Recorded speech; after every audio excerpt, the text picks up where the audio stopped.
भिवंडी लोकसभा मतदारसंघामध्ये आजच्या या सांगता सभेमध्ये मंचावर उपस्थित असलेले आपले लोकप्रिय उमेदवार आणि मोदीजींच्या टीममध्ये मंत्री म्हणून काम करणारे सन्माननीय कपिल पाटीलजी, आमदार महेश चौगुलेजी, विवेक पंडितजी, प्रकाश पाटीलजी, ॲडव्होकेट हर्षल प्रमोद पाटील, निरंजन डावखरेजी, सुभाष मानेजी, अशोक नारूजी, महेंद्र गायकवाड़जी, संतोष शेट्टीजी, संदीप लेलेजी, श्याम अग्रवालजी, मनोज काटेकरजी, निलेश चौधरीजी, श्याम पाटीलजी, मनोज गुळवी, प्रवीण पाटीलजी, भरत भाटीजी, राजू गाजेंगी, विशाल पाठारे, प्रवीण मिश्रा, कल्पनाताई शर्मा, सुनीताताई टावरे, अनुराधाताई कल्याण, जयेंद्र सावला, हितेश मारू, सुमित पाटील, मंचावर उपस्थित सर्व मान्यवर. कोणाचं नाव सुटलं असेल तर नाव लिहून देणाऱ्याची चूक आहे, माझी चूक नाहीये, तरी देखील मी क्षमा मागतो. आणि उपस्थित माझ्या सर्व माता भगिनी आणि बंधूंनो, महाराष्ट्रामध्ये मार्च महिन्यापासून निवडणूक सुरू झाली. सब भाषण बाबू, चलो. महाराष्ट्र में चुनाव मार्च महीने से महाराष्ट्र में चुनाव शुरू हुआ और 19 अप्रैल को पहले फेज का चुनाव हुआ और अब 5वीं और अंतिम फेज का चुनाव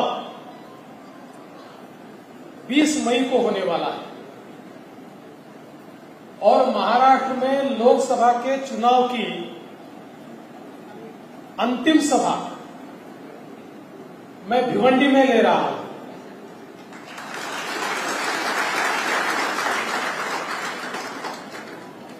मुझे बताते हुए खुशी होती है, मार्च महीने से जो सभाएं शुरू हुई, ये मेरी 115वीं सभा है और मैंने तय किया था कि अंतिम सभा भिवंडी में ही करूंगा, क्योंकि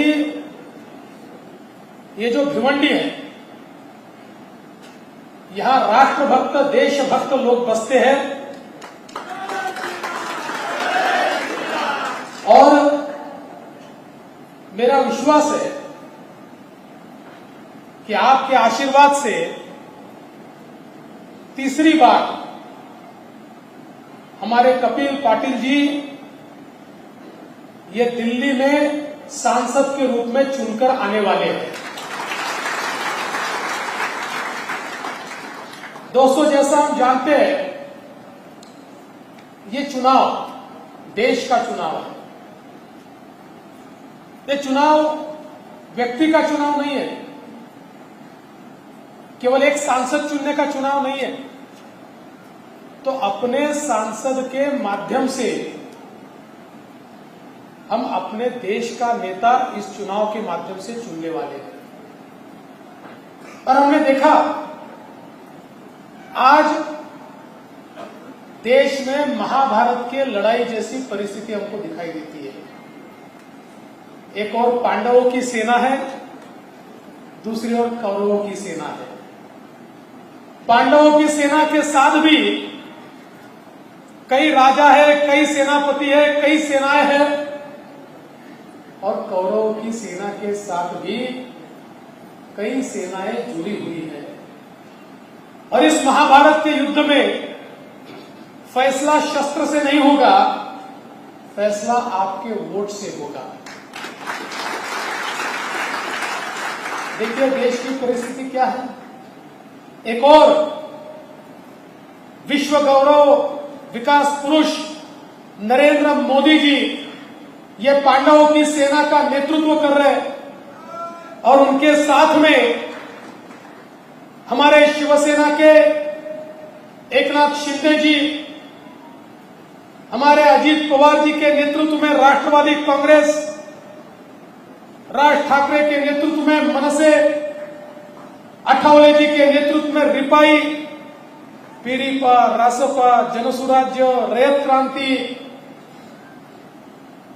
ऐसे कई लोग मिलकर ये पांडवों की सेना बनी है। दूसरी ओर कौरवों की सेना में कौन है? राहुल गांधी है। कौन कौन? मैंने नहीं बोला, आप लोगों ने बोला। और उनके साथ उद्धव ठाकरे जी हैं, शरद पवार जी हैं और 24 पार्टियां साथ में आकर इंडी गठबंधन के नाम की खिचड़ी पका रहे हैं। मैंने इनको पूछा, मैंने कहा चलो भाई, हमारा तो तय है, हमारे नेता तो मोदी जी है और हमारा जिस दिन विजय होगी उस दिन देश के प्रधानमंत्री मोदी जी बनेंगे। लेकिन ऐसा समझ लीजिए, सपने में समझ लीजिए कि आपका विजय हो गया, तो ये तो बताइए कि आपके नेता कौन है, प्रधानमंत्री किसको बनाएंगे?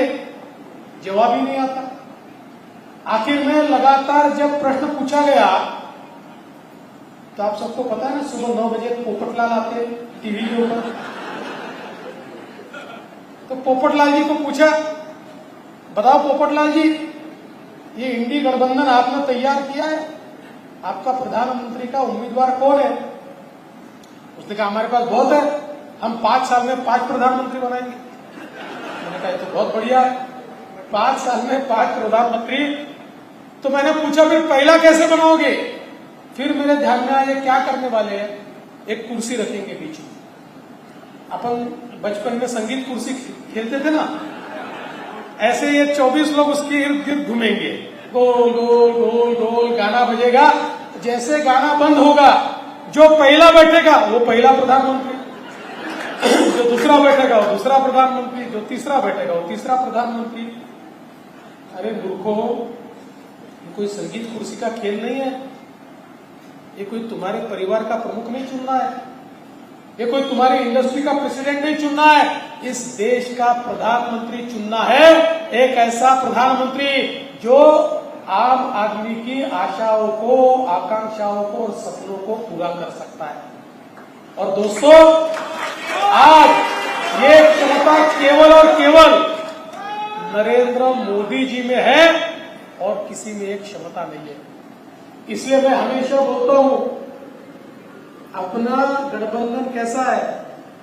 हमारा गठबंधन मेट्रो जैसा है। अपनी बंद पड़ी हुई नहीं, वो भी चालू करेंगे, चिंता मत करो। जो उद्धव जी ने बंद की थी वैसी मेट्रो जैसा नहीं, चलने वाली मेट्रो जैसा। अपना गठबंधन मेट्रो जैसा है। इस मेट्रो में मोदी जी का मजबूत इंजन है। ये अलग अलग पार्टियों की बोगियां इस मेट्रो के इंजन के साथ लगी हुई है और हमारे इंजन में दीन, दलित, गौर, गरीब, आदिवासी, किसान, मजदूर, महिलाएं, अल्पसंख्यक, भटके, विमुक्त, ओबीसी, सभी को बैठने की जगह है। सबको मोदी जी की ट्रेन में बैठाकर सबका साथ, सबका विकास कहते हुए हमारी ट्रेन आगे बढ़ती है। ये मोदी जी की विकास की गाड़ी है। उधर अवस्था क्या है? वहां तो ऐसा है, सब बोलते हम ही इंजन है। वह इंजन है, डब्बे नहीं है। इंजन है ना, राज ठाकरे का नहीं, वो तो अपने साथ है, वो उनका जो तेल इंजन है। वहां किसी को पूछा तो हर आदमी बोलता मैं इंजन हूं।